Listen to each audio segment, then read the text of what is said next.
جی بسم اللہ الرحمن الرحیم۔ آج کا موضوع گفتگو روزے کی فرضیت۔ اللہ رب العزت نے اپنی کتاب ہدایت کے اندر ارشاد فرمایا، یا ایھا الذین آمنوا کتب علیکم الصیام کما کتب علی الذین من قبلکم لعلکم تتقون، کہ پس اے ایمان والو تم پر روزے فرض کر دیے گئے ہیں جس طرح تم سے قبل لوگوں پر فرض کر دیے گئے تھے، لعلکم تتقون، تاکہ تم متقی اور پرہیزگار بن جاؤ۔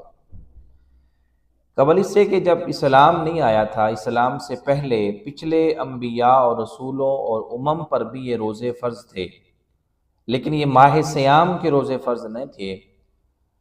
امت محمدی صلی اللہ تعالیٰ علیہ وسلم سے قبل یہود و نصارہ پر یوم عاشوراء کا 10 محرم الحرام کا روزہ جو تھا وہ رکھتے تھے۔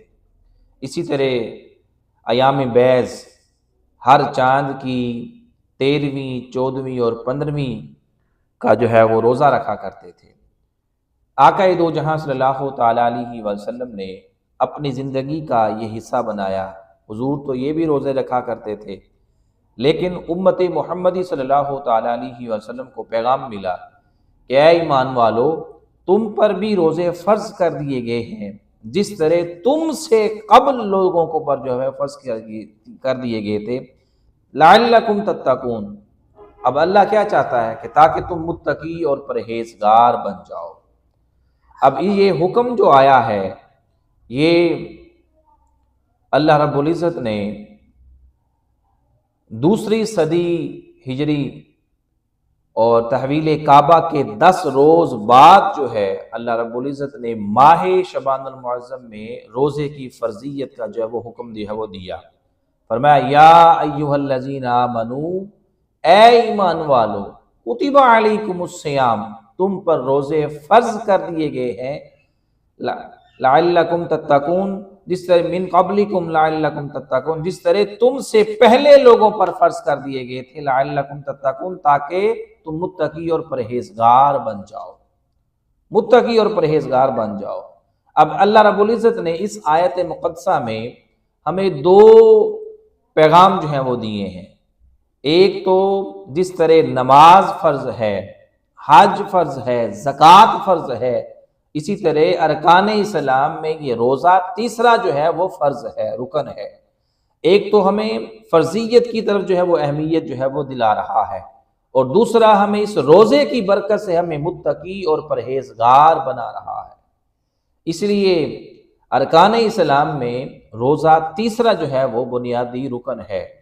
اگر ہم اس کو وضاحت کے طور پہ لیں، جس طرح ہمارا عقیدہ ہے توحید و رسالت پر ہم شہادت دیتے ہیں، نماز پہ جو ہے وہ ہمارا عقیدہ ہے، اسی طرح روزے کے اوپر بھی ہمارا عقیدہ ہے کہ جس طرح پچھلی امم پر روزے فرض کر دیے گئے تھے، اسی طرح اس امت محمدی صلی اللہ تعالیٰ علیہ وآلہ وسلم پر بھی روزے فرض کر دیے گئے ہیں۔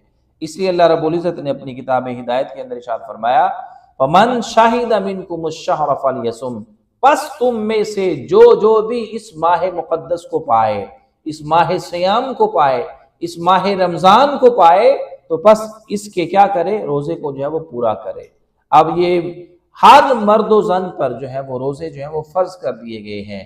اس لیے حضور نبی کریم صلی اللہ تعالیٰ علیہ وسلم نے فرمایا کہ اس ماہ صیام کا ایک روزہ بھی اگر کسی نے ایمان اور احتساب کے ساتھ جو ہے وہ رکھا، اللہ رب العزت اس کے پچھلے سارے گناہوں کو جو ہے وہ معاف فرما دیتا ہے۔ اور اس ماہ رمضان کا جس نے احترام کیا، اللہ پاک اس کو بھی مقام اور مرتبہ عطا کرتا ہے، ثواب عطا کرتا ہے۔ تو جس نے اس پورے 30 دنوں کو اس اچھے انداز کے ساتھ روزہ رکھا، رات کو قیام کیا، تلاوت قرآن پاک کی، اللہ رب العزت اس کے پچھلے سارے گناہوں کو جو ہے معاف فرما دیتا ہے۔